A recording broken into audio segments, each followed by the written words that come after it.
ಶ್ರೀ ಗುರುಭ್ಯೋ ನಮಃ. ಹರಿ ಓಂ. ಶ್ರೀಮದಾನಂದ ತೀರ್ಥ ಭಗವತ್ಪಾದಾಚಾರ್ಯ ಗುರುಭ್ಯೋ ನಮಃ. ಹರಿ ಓಂ. ಸಮಸ್ತ ಗುರುಭ್ಯೋ ನಮಃ. ಹರೇ ಶ್ರೀನಿವಾಸ. ಇವತ್ತು ನಾವು ಶ್ರವಣ ಯಜ್ಞದ ಮಹಿಮೆಯನ್ನು ಕುರಿತು ಸ್ವಲ್ಪ ತಿಳಿಯೋಣ.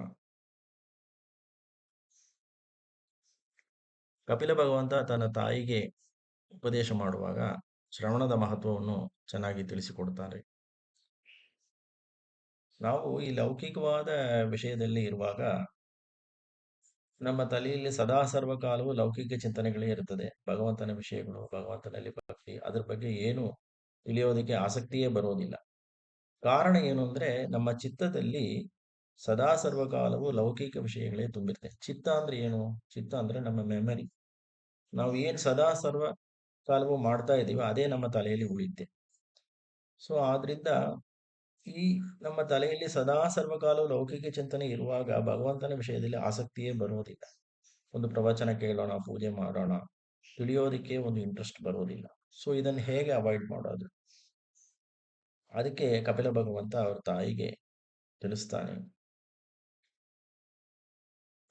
ಸತತವಾಗಿ ಹರಿಕಥಾ ಶ್ರವಣ ಮಾಡಿದರೆ ಇದಕ್ಕೆ ಒಂದು ಒಳ್ಳೆ ದಾರಿ ನಮಗೆ ಸಿಗ್ತದೆ ಅಂತ ಹೇಳ್ತಾರೆ. ಇದೊಂದು ಮಿರಾಕಲ್ ಅಂತ ಹೇಳ್ತಾರೆ. ಈ ಸತತವಾಗಿ ಹರಿಕಥಾ ಶ್ರವಣ ಮಾಡೋ ವೇಳೆ ನಮ್ಮ ಚಿತ್ತದಲ್ಲಿರುವ ನೆಗೆಟಿವ್ ಥಿಂಕಿಂಗ್, ಈ ಲೌಕಿಕವಾದ ಚಿಂತನೆಗಳು ಇತ್ಯಾದಿಗಳೆಲ್ಲ ಗ್ರಾಜುವಲ್ ಆಗಿ ನಮ್ಮ ಚಿತ್ತದಿಂದ ಹೊರಗೆ ಹೋಗ್ತದೆ. ಮತ್ತೆ ನಮ್ಮ ಚಿತ್ತ ತಿಳಿಯಾದ ನೀರಿನಂತೆ ಆಗುತ್ತೆ.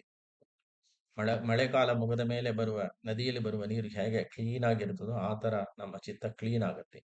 ಈ ಕ್ಲೀನ್ ಆದ ಮೇಲೆ ಈ ಕಂಟಿನ್ಯೂಸ್ ಆಗಿ ಕಥಾಶ್ರವಣ ಕೇಳೋ ವೇಳೆ ನಮಗೆ ನಮ್ಮ ಚಿತ್ತದಲ್ಲಿ ಭಗವಂತನ ವಿಷಯದ ಮೇಲೆ ಸಕಲ ವಿಷಯಗಳು ಗೊತ್ತಾಗತ್ತೆ.